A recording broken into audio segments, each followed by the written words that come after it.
So,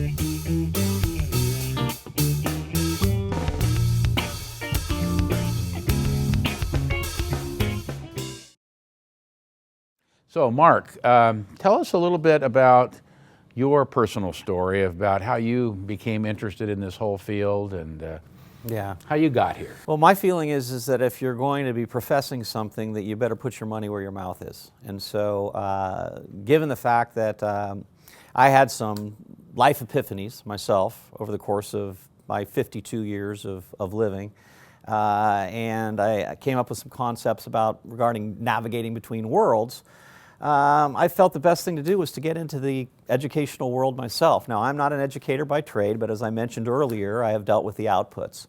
But I think it's important probably to share one story, because I think frequently, and this is really an underpinning and a foundation of part of the course, that we believe that you either have to follow your personal passions or you have to follow the life of material and external realities.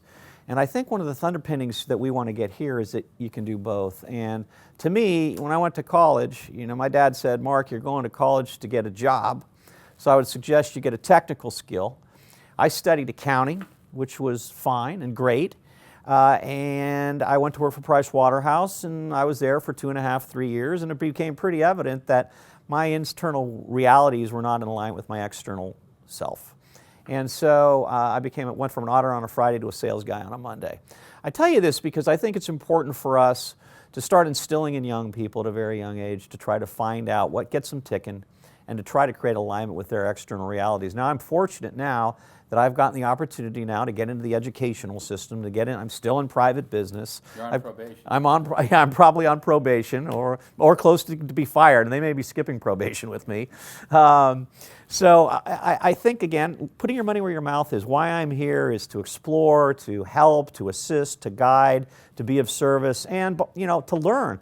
You can't try to help a world if you're not living in a world. It's very difficult to do. So then you kind of had this realization and kind of changed your course. Is that where you're going? Or you changed your way? I think I just am a little bit more aware of connecting the dots. Like Steve Jobs spoke at a commencement address at Stanford years before he passed away, and he basically said, and he was right around the age that I am now, I think he was maybe even late 40s, how you look back on your life and you see how the dots have connected.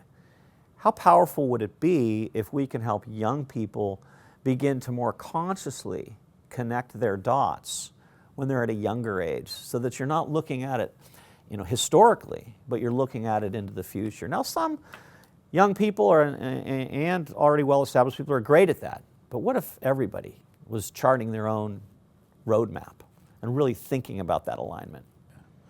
So we're kind of encouraging our audience here to begin to blend educational thinking, entrepreneurial thinking, business thinking.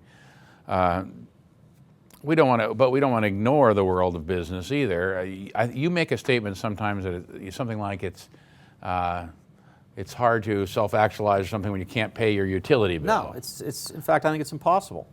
I think that the reality is, unless you're Mother Teresa or you're in an institutional environment that is going to basically take care of you to some degree, but for the most part, all of us need to live in the material world. We need to live in the external world, and when you have worries about paying for your children or paying for an apartment or paying for a PG&E bill, it's hard to really do that level of introspection that we're talking about. And my hope is that over the course of time we can start infusing an educational world that unleashes these ideas and thought processes to try to create alignment between those two things at a very young age, even if it's unconscious. We want to create some life athletes. We want to allow people to create, play life as a sport to some degree, have some fun with it. Don't take it too seriously, but understand that it is competitive. And then hopefully, in addition to that, creating a life portfolio and a life recipe that works for you. And, learn with each mistake and failure and celebrate some successes. Well, that's an interesting concept. You talk about life athlete.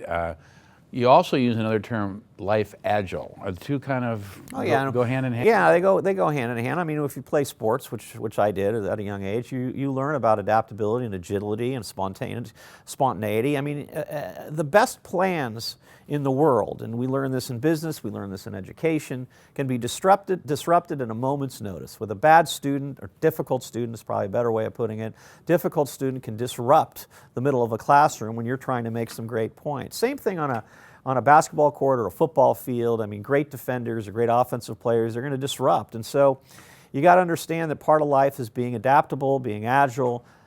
You do as much planning and preparation, but be adaptable and agile. And we're going to talk about that in depth later on in the course.